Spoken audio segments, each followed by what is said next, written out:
Hey guys, welcome back to my YouTube channel. आज हम पढ़ने वाले हैं about the fundamental rights in the Indian constitution. हमने इससे प्रीवियस पार्ट्स में फंडामेंटल राइट्स के बारे में बहुत कुछ देख लिया था। हमने उसका इंट्रोडक्शन देख लिया, उसके फीचर्स देख लिए एंड बहुत सारे आर्टिकल्स भी कवर कर लिए थे। दैट इज आर्टिकल 14 से लेकर आर्टिकल 30 तक हमने कवर कर लिया था in the previous parts. And this is going to be the part 5 of fundamental rights in the Indian constitution. And आज हम कवर करने वाले हैं about the article 31 and article 32। So without wasting any more time, let's get into that. So as I told you, आज हम article 31 के बारे में डिस्कस करने वाले हैं। तो आर्टिकल 31 किसके बारे में बात करता है? About the right to property.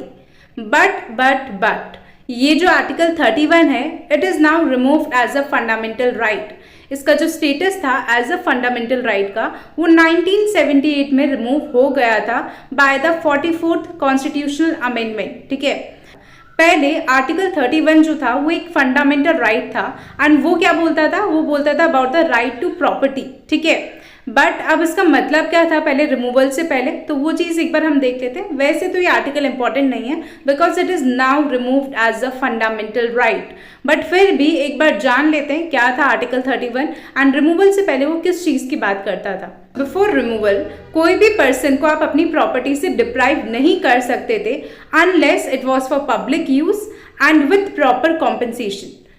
मतलब अगर आप किसी को अपनी प्रॉपर्टी से डिप्राइव कर भी रहे हो पब्लिक यूज़ के लिए, उसकी प्रॉपर्टी आप उससे छीन रहे हो एंड उसे पब्लिक यूज़ के लिए लगा रहे हो, तो आपको क्या करना पड़ेगा? आपको उसका प्रॉपर कॉम्पनसेशन उस पर्सन को प्रोवाइड करना पड़ेगा। तो ये चीज़ बोली जाती थी in the article 31 before the removal of this as a fundamental right. ठीक है, अब यहाँ पे जो गवर्नमेंट है वो किसी की भी प्राइवेट प्रॉपर्टी ले सकती थी रिमूवल से पहले केवल पब्लिक पर्पस के लिए, बट उस पर्सन को क्या करना पड़ता था? जिसकी भी प्रॉपर्टी ले रही है उस पर्सन को कॉम्पनसेशन देना पड़ता था, मतलब मुआवजा देना पड़ता था। तो that is what article 31 meant before the removal. But after removal या फिर अभी अगर देखा जाए तो राइट टू प्रॉपर्टी एक फंडामेंटल राइट नहीं है, बट अब ये एक लीगल राइट है अंडर आर्टिकल 300A जो कि पार्ट 12 ऑफ द कॉन्स्टिट्यूशन में कवर होता है। दिस मीन्स आप अभी भी अपनी प्रॉपर्टी को प्रोटेक्ट तो कर सकते हो but not through the supreme court. ठीक है, मतलब आप डायरेक्टली सुप्रीम कोर्ट के पास नहीं जा सकते हो। अगर ऐसे में अभी भी गवर्नमेंट जो है आपकी प्राइवेट प्रॉपर्टी को हार्म करने की कोशिश करती है या छीनने की कोशिश करती है, तो ऐसे में आप डायरेक्टली सुप्रीम कोर्ट के पास नहीं जा सकते हो। आपको पहले किसी लोअर कोर्ट के पास जाना पड़ेगा, देन धीरे धीरे आप सुप्रीम कोर्ट तक जा सकते हो। ठीक है, तो ये चीज यहाँ पर बोली गई। दैट मीन्स पहले जो राइट टू प्रॉपर्टी था वो एक फंडामेंटल राइट था, तो आप डायरेक्टली सुप्रीम कोर्ट को अप्रोच कर सकते थे, बट अब ये एक लीगल राइट है अंडर आर्टिकल 300A जो कि पार्ट 12 ऑफ द कॉन्स्टिट्यूशन में आता है। तो अब क्या हो गया? पहले आपको किसी लोअर कोर्ट को या सिविल कोर्ट को जो है अप्रोच करना पड़ेगा, देन आफ्टर आप जो है सुप्रीम कोर्ट तक जा पाओगे। तो वो चीज़ यहाँ पे बोली गई है about the article 31। I hope आपको ये आर्टिकल 31 समझ में आया। नाउ कम्स द आर्टिकल 32 जो कि बात करता है राइट टू कॉन्स्टिट्यूशनल रेमेडीज। अब ये आर्टिकल 32 क्या बोलता है कि अगर आपके फंडामेंटल राइट्स वायलेट होते हैं तो आप डायरेक्टली अप्रोच कर सकते हो सुप्रीम कोर्ट को जस्टिस के लिए। ठीक है, एंड इसे कंसिडर किया जाता है, आर्टिकल 32 को जो है कंसिडर किया जाता है as the heart and soul of the constitution. ये किसने बोला था? तो ये बोला था BR अम्बेडकर ने कि जो आर्टिकल 32 है it is the heart and soul of the constitution. मतलब ये इतना इंपॉर्टेंट कहीं ना कहीं एक राइट है, इतना इंपॉर्टेंट कहीं ना कहीं एक आर्टिकल है। ठीक है, तो ये चीज यहाँ पर बोली गई। अब पावर्स क्या आती है अंडर द आर्टिकल 32? तो यहाँ पर सुप्रीम कोर्ट जो है 5 टाइप के रिट्स जो है वो इशू कर सकता है फंडामेंटल राइट्स को प्रोटेक्ट करने के लिए।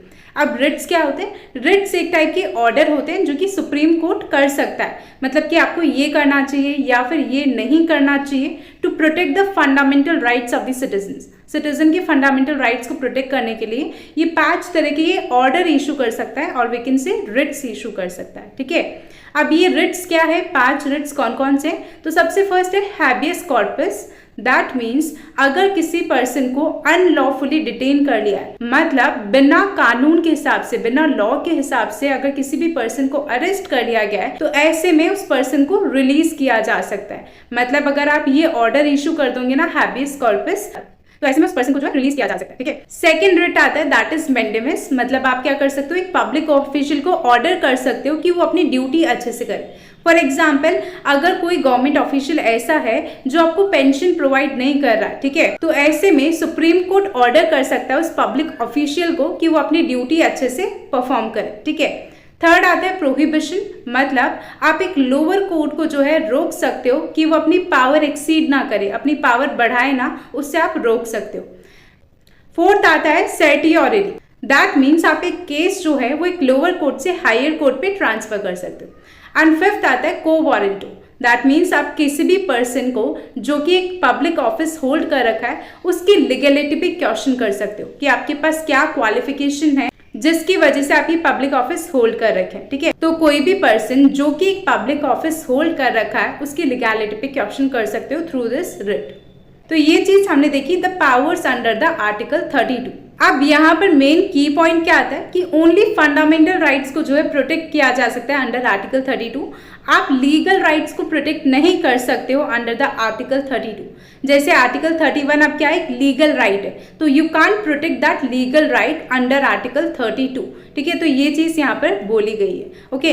सो that was all about the article 31 and article 32। In case अगर आपको फिर भी कोई क्वेरीज रहती रिगार्डिंग एनी पॉइंट और any topic, then you can always ask me in the comment section and I try to reply all your comments as soon as possible. And अगर आपको ये वीडियो थोड़ा बहुत भी यूजफुल लगता है, थोड़ा बहुत भी हेल्पफुल लगता है, then do share it with all your friends, but only if you find it helpful. अगर आपको हेल्पफुल लगता है तो ही आपको अपने फ्रेंड्स के साथ ये वीडियो शेयर करनी, नहीं तो इट्स कंप्लीटली फाइन।